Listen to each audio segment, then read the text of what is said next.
नमस्कार मेरे प्रिय स्टूडेंट, स्वागत करते हैं आपके अपने यूट्यूब चैनल स्कैट्रिक मेथड में। प्रश्नावली 3.5 का क्वेश्चन नंबर 4 है। कह रहे कि निम्नलिखित ये रैखिक समीकरण को हल करना है, ठीक है, किसी बीजगणितीय विधि से। तो आप यहाँ पे देख सकते हैं किसी बीजगणित विधि से, यानी कि आपको जो आसान हो यहाँ पे उसका यूज करिएगा। आप फ्रीडम है, ठीक है, इसमें कोई बाउंडेशन नहीं है कि आप प्रतिस्थापन विधि से लगाइए या बीजगणित विधि से लगाइए या जो है विलोपन विधि से लगाइए, ठीक है। आप यहाँ पे फ्री हैं, ठीक है। जो आपको सूटेबल लगे, जो आपको इजी पड़े, वही मेथड यहाँ पे यूज करिएगा और इसको लगाइएगा, क्योंकि आपको समय बचाना है। और ये ऐसा नहीं कि बीजगणित विधि से या प्रतिस्थापन विधि से लगाएंगे तो नंबर अधिक मिलेगा और विलोपन विधि से लगाएंगे तो नंबर कम मिलेगा, ऐसा कुछ नहीं है, ठीक है। आप किसी भी विधि से लगाएंगे, इनको बस आंसर से मतलब है, ठीक है। इनको क्वेश्चन सॉल्व से मतलब है, क्वेश्चन सॉल्व रहेगा पूरा नंबर मिलेगा, ठीक है।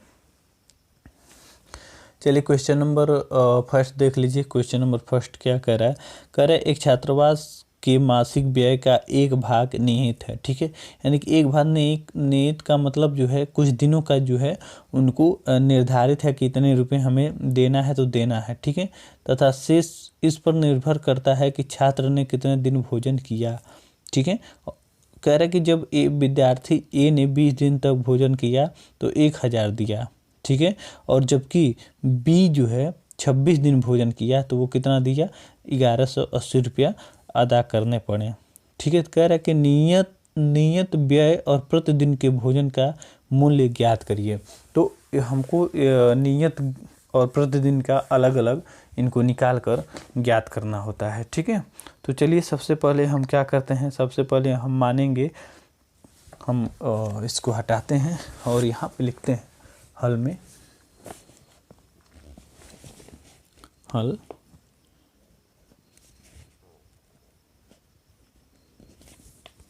ठीक है। हम लिखेंगे कि माना, ऐसे फर्स्ट है ये, लिखेंगे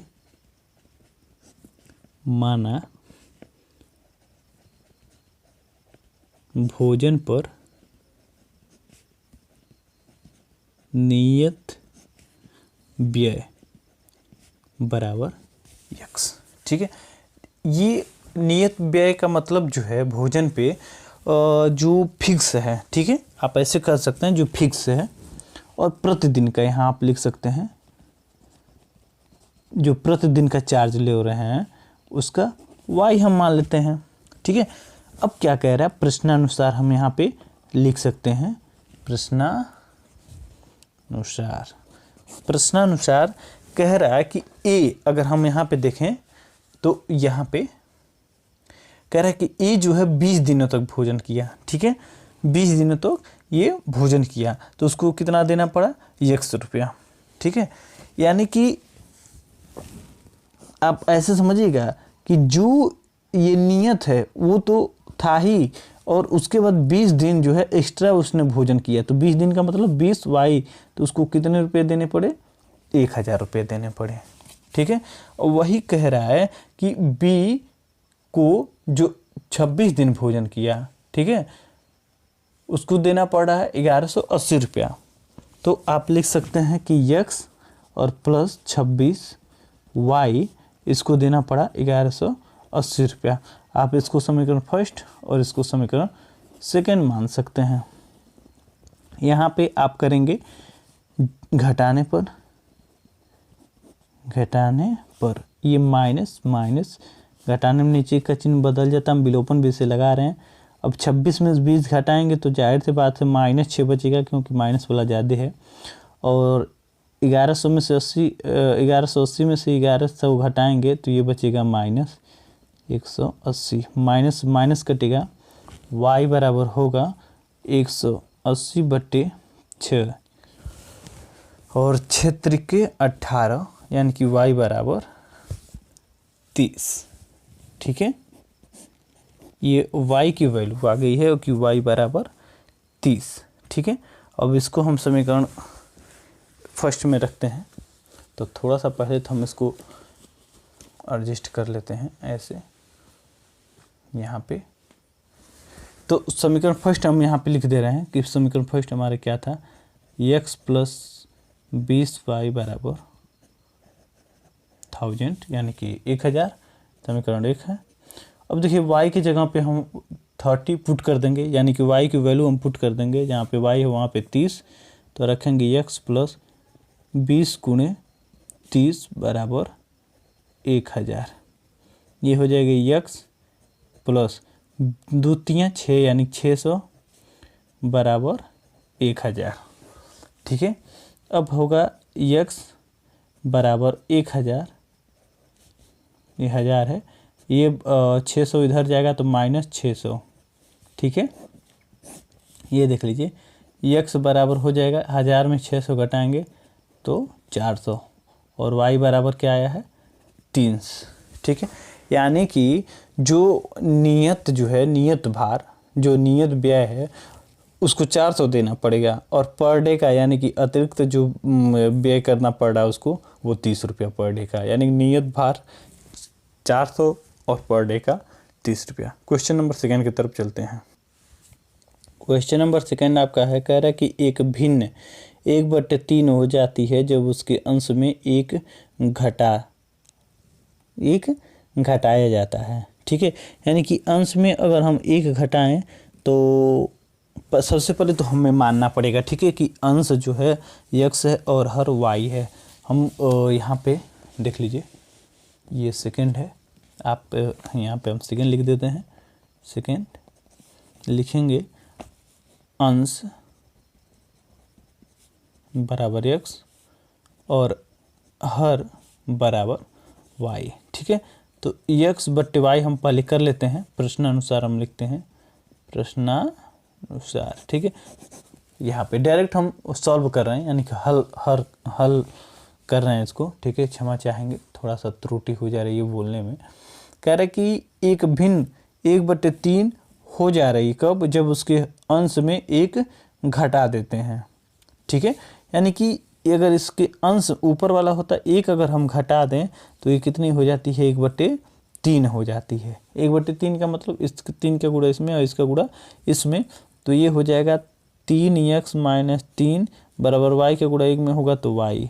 अब क्या हो जाएगा, ये y को इधर लाएंगे, 3 को इधर भेजेंगे, तो ये हो जाएगा 3x - y बराबर 3। ये समीकरण नंबर हम 1 कर लेते हैं। ठीक, अब इसको दूसरा प्रश्नानुसार कहेगा, यहाँ पे आप देख सकते हैं, कह रहा है कि वह 1/4 हो जाती है जब हर में 8 जोड़ देते हैं। ठीक है, यानी कि हर में 8 जोड़ दें, यानी कि हमारे x/y है, ये क्या हो जाता है, 1/4 हो जाता है, कब, जब हर में 8 जोड़ देते हैं। तो हर में हम 8 जोड़ देते हैं तो ये हो जाता है 1/4। अब 4 का गुणा x में और 1 का गुणा इन सब में, तो ये हो जाएगा x बराबर 4x होगा ना, 4 का गुणा x में 4x, 1 का गुणा इन सब में होगा तो यही रह जाएगा, यानी कि y + 8। तो ये हो जाएगा 4x, y इधर आ जाएगा तो -y और बराबर 8, समीकरण नंबर 2। अब समीकरण नंबर 1 और 2 को हम क्या करेंगे, पहले तो लिख लेते हैं, उसके बाद जोड़ने घटाने पर हम कर लेते हैं। तो इसी की जगह पे हम समीकरण, या यहाँ पे हम लिख लेते हैं समीकरण 1 -y बराबर 3, और यहाँ पे हम लिखते हैं समीकरण नंबर 2 y बराबर 8। ठीक है, ये 2 समीकरण। अब हम यहाँ पे ऐसे करेंगे, लिखेंगे जोड़ने पर। आप ऐसे ना करके चाहें तो डायरेक्ट भी कर सकते हैं, सॉरी जोड़ने पर नहीं, जोड़ने तो घटाने पर होगा। ठीक है, घटाने पर, क्षमा चाहेंगे, थोड़ा त्रुटि हो गई है। तो घटाने पर तभी हमारा नीचे का चिन्ह बदलेगा और ये हमारा विलुप्त होगा, और 4 में से 3 घटाएंगे तो 1 बचेगा, लेकिन माइनस में होगा क्योंकि माइनस वाला बड़ा है।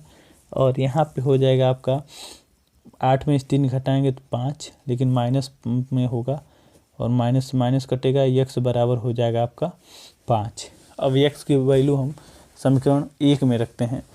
तो समीकरण 1 क्या है आप देख लीजिए, समीकरण 1 है 3x - y बराबर 3। ठीक है, ये हमारा समीकरण नंबर 1 था। अब यहाँ पे x के जगह पे हम क्या रखेंगे, 5 रखेंगे, तो लिखेंगे 3 गुणे 5 माइनस वाई बराबर 3। ये हो जाएगा 5 3 15 माइनस वाई बराबर 3। अब 15 को इस साइड करेंगे तो माइनस वाई बराबर -15 प्लस 3। ठीक है, अब थोड़ा हम यहाँ पे सॉल्व कर देते हैं। माइनस वाई बराबर हो जाएगा -15 में से घटाएंगे 3, तो ये यहाँ पे आपका -12 और माइनस से माइनस कटेगा तो y बराबर हो जाएगा 12, यानी कि y बराबर 12, x बराबर 5। दो इसकी वैल्यू जो निकली है ये हमारा आंसर होगा। ठीक है, यानी कि हमारी उस संख्या कौन सी होगी, भिन्न। ये इसको हम अंश माने हैं तो ये 5 ऊपर हो जाएगा, हर को नीचे कर लेंगे, 12 5/12 है। चलिए क्वेश्चन नंबर 3 की तरफ। क्वेश्चन नंबर 3 यहाँ पे आप लोग देख पा रहे हैं, कह रहा है कि यश ने एक टेस्ट में 40 अंक अर्जित किए हैं जब उसे प्रत्येक सही उत्तर पर, ठीक है, 30 अंक मिले तथा अशुद्ध उत्तर पर 1 अंक काटे जाते हैं। ठीक है, ये जो है निगेटिव वाला इसका टेस्ट लिया जा रहा है। तो 40 कह रहा है कि एक टेस्ट में 40 अंक प्राप्त किया। ठीक है, कोई एग्ज़ाम हो रहा है तो उसमें जो है 40 अंक प्राप्त किए, लेकिन वो 40 अंक जो है अगर सही आंसर है तो उसमें 3 अंक मिलेंगे, अगर गलत अंक उत्तर है तो उसमें 1 अंक जो है माइनस कर लिया जाएगा। कह रहा है कि यदि उसे सही उत्तर पर 4 अंक मिलते हैं और अशुद्ध उत्तर पर 2 अंक कटते हैं तो 50 अंक अर्जित करता है। टेस्ट में कितने प्रश्न थे। ठीक है, तो थोड़ा सा डिफ़िकल्ट है लेकिन बहुत ईजी है, तो चलिए हम इसको लगाते हैं। ठीक है, तो पहले तो हम यहाँ पे लिखेंगे कि माना, ठीक है, तीसरा है, क्षमा चाहेंगे, तीसरा है, ये तीसरा है, इसमें हम लिखेंगे माना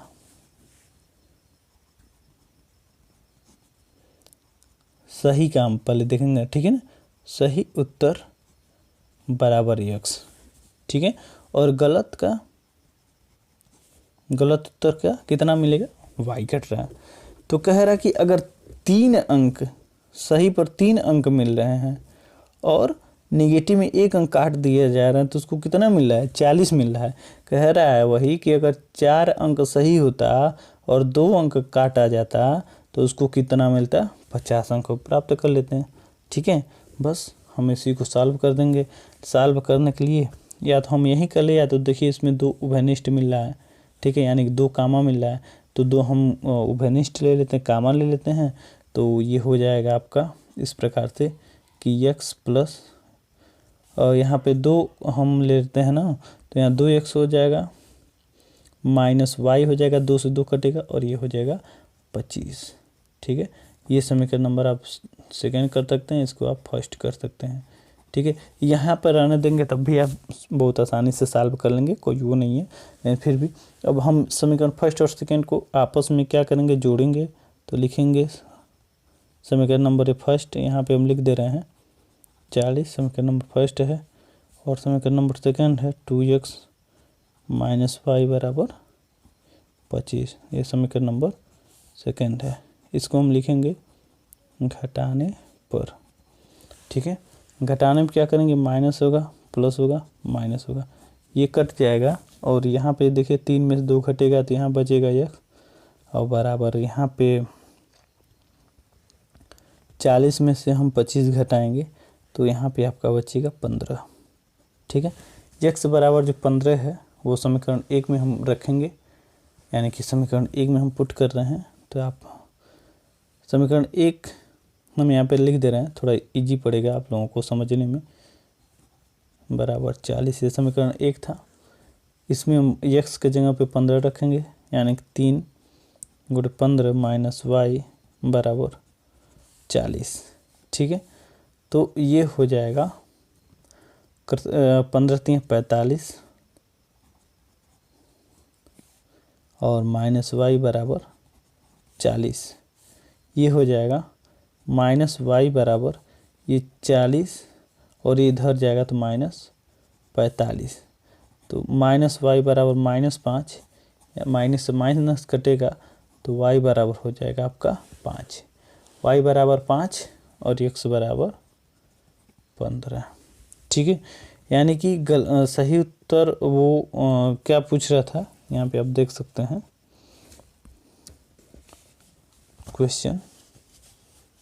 क्वेश्चन कह रहा था टेस्ट में कुल कितने प्रश्न थे।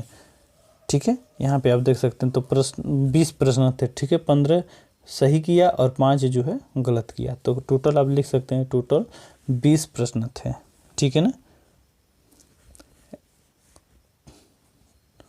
टोटल 20 प्रश्न थे। ठीक है, एक क्वेश्चन थे, ऐसे आप कर लेते हैं।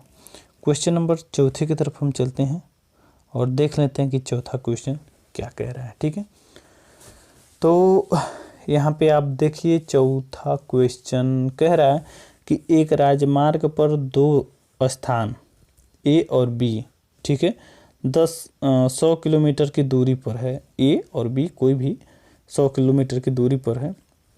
कह रहा है कि एक कार ए से तथा दूसरी कार बी से एक ही समय पर चलना प्रारंभ करती है यदि ये कार भिन्न भिन्न चालों से एक ही दिशा में चलती हैं।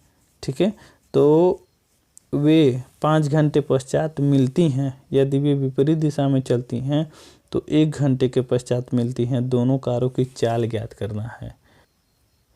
चलिए, सबसे पहले हम यहाँ पे क्या करेंगे, मानेंगे। चौथा है क्वेश्चन नंबर चौथा कह रहा कि माना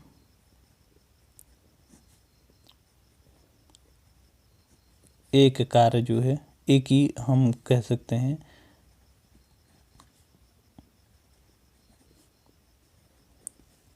एक कार की चाल बराबर u मान लेते हैं एक को, और दूसरी को, या हम यहाँ पे a कर लेते हैं, यहाँ पे b कर लेते हैं। ठीक है, कार की चाल बराबर v है। ठीक है, किलोमीटर प्रति घंटे होगा, क्योंकि यहाँ पे घंटा ही पूछा है।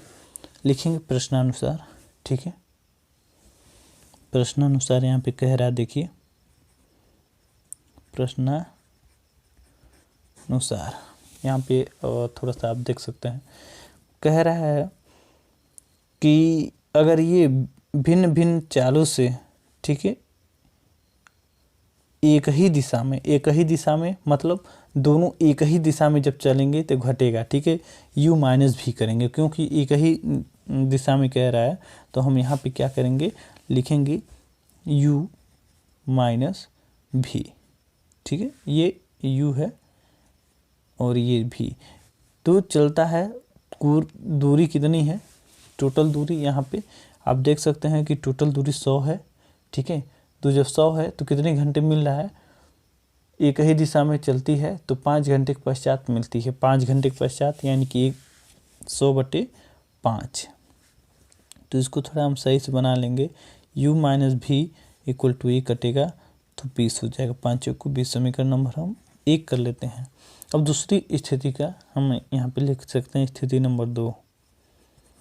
स्थिति सेकेंड क्या कह रही है, कह रहा है कि यदि वे विपरीत दिशा में चलती, ठीक है, तो 1 घंटे के पश्चात मिलती।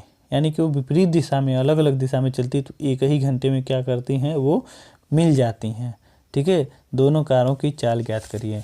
तो एक ही स्थिति में, यानी अब भिन्न भिन्न चलेगी, मतलब ये और प्लस ये दोनों को हम क्या करेंगे, जोड़ेंगे। ठीक है, तो जब दोनों जुड़ेंगे तो यहाँ पे क्या हो जाएगा, 100/1। तो एक ही घंटे मिल रहे तो 100/1, तो 1 करने का कोई मतलब है नहीं, तो इसको हम ऐसे ही रहने देते हैं। समीकरण नंबर सेकंड कर लेते हैं। u और v को हम क्या कर देते हैं, जोड़ने पर, समीकरण नंबर 1 को जोड़ने पर विलोपन भी से कट जाएगा। यहाँ पे होगा 2u बराबर, ये दोनों जुड़ेगा तो 120, और u बराबर हो जाएगा 120/2, तो u बराबर क्या हो जाएगा, 60। ठीक है, u बराबर 60 समीकरण नंबर सेकेंड में u की वैल्यू पुट कर देना है। समीकरण एक ही हम कर दे रहे हैं, ऐसे यहाँ पे देख लीजिए। तो जहाँ पे u है वहाँ पे हम 60 लिखते हैं। ठीक है, यानी कि 60 माइनस भी बराबर है, ठीक है, 20। अब लिखेंगे माइनस भी बराबर ये इधर जाएगा तो हो जाएगा 60 माइनस ये प्लस है ये माइनस होगा क्योंकि बराबर किस साइड आ रहा है 20। अब क्या है होगा माइनस भी बराबर हो जाएगा इसमें से 60 घटेगा तो -40 और भी से भी माइनस से माइनस कटेगा यानी कि भी बराबर आ जाएगा 40। यानी कि दूसरी कार की किलोमीटर प्रति घंटे होगा दूसरी कार और पहली कार का जो है चाल जो था वो 60 किलोमीटर प्रति घंटे होगा। दोनों का रफ्तार ये होगा। एक क्वेश्चन और बचा है इसका, चलिए वो भी हम देख लेते हैं। क्वेश्चन नंबर 5 जो है इस प्रश्नावली का लास्ट क्वेश्चन है। कह रहा है कि एक आयत का क्षेत्रफल 9 वर्ग इकाई कम हो जाता है। कब होता है? यदि उसकी लंबाई में 5 और चौड़ाई में 5 कम कर दिया जाए और चौड़ाई में 3 कम कर दी जाए। ठीक, 3 बढ़ा दी जाए। कह रहा है कि यदि हम लंबाई को दूसरी स्थिति है, कह रहा है कि यदि हम लंबाई को 3 इकाई और 2 चौड़ाई इकाई बढ़ा दें तो क्षेत्रफल जो है 67 इकाई वर्ग जो है बढ़ जाती है। कह रहा है कि आयत की बीमा ज्ञात करना है। तो चलिए वो हम सबसे पहले यहाँ पे वही हम काम करेंगे मानने वाला। तो हम लिखेंगे माना क्वेश्चन नंबर 5वां है। माना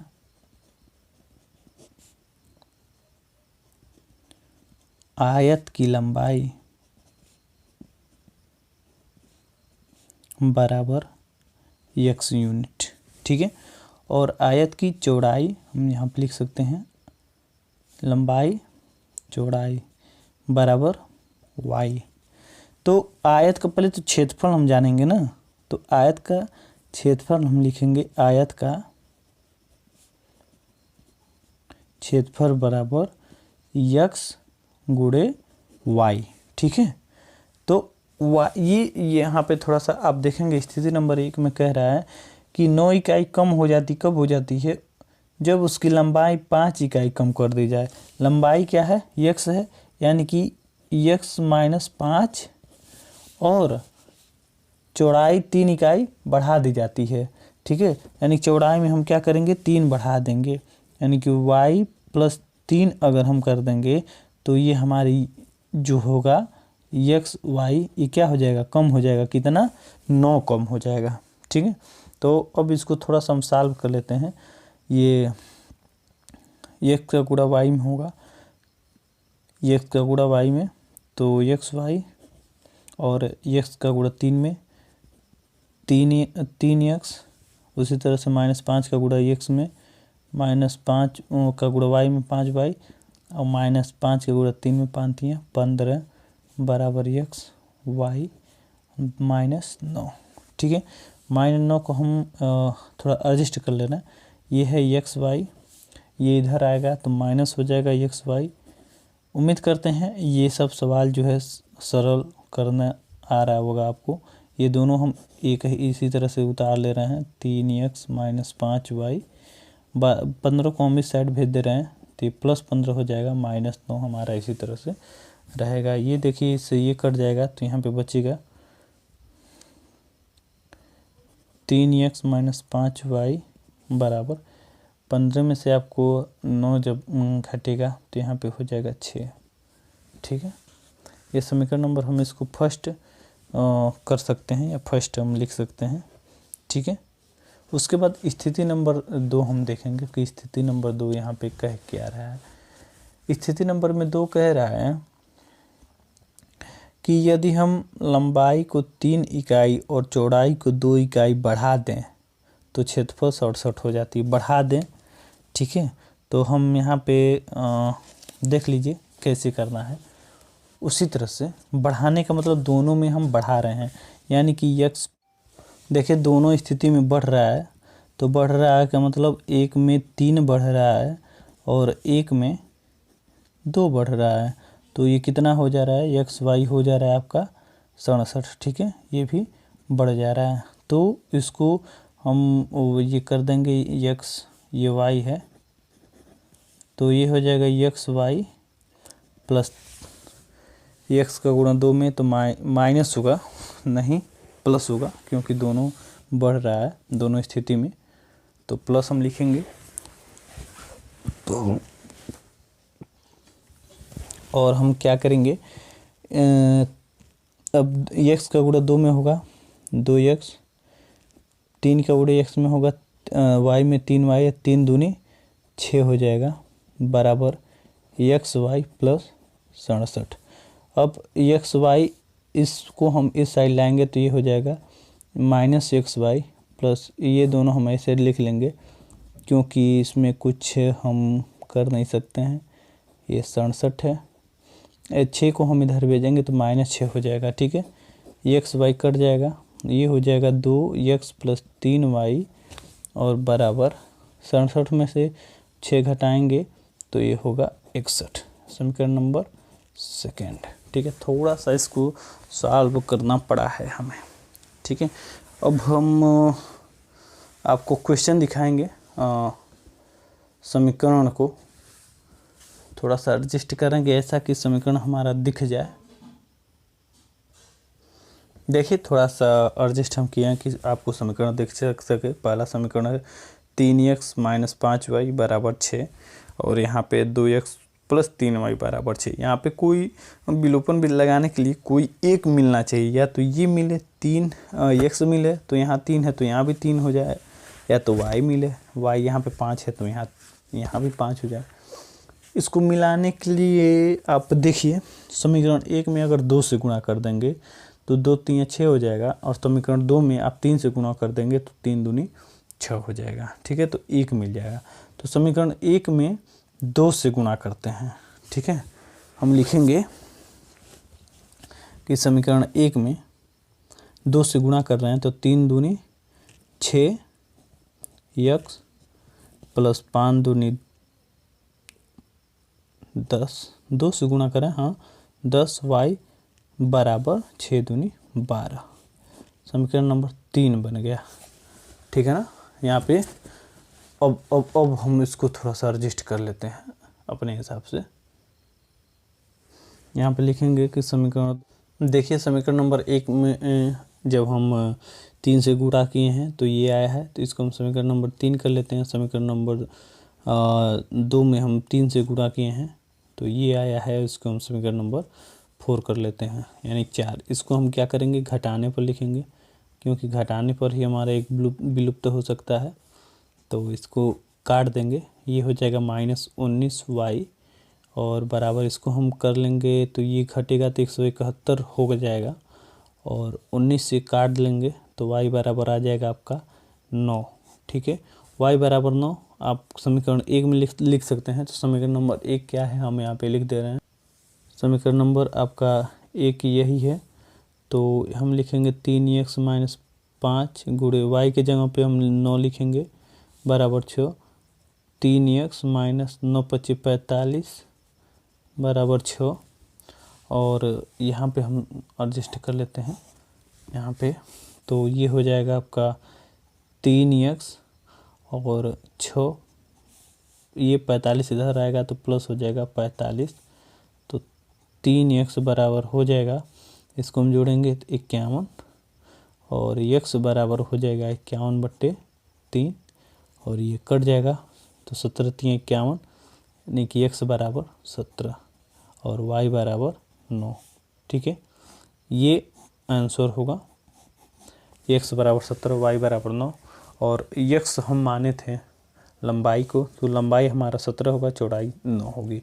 इस प्रकार से उम्मीद करते हैं कि वीडियो समझ में आया होगा, और ऐसे ही वीडियो पाने के लिए हमारे चैनल को सब्सक्राइब करके नोटिफिकेशन बेल आइकन को जरूर दबाएं, ताकि आपको नोटिफिकेशन मिलती रहे। वीडियो देखने के लिए बहुत बहुत धन्यवाद।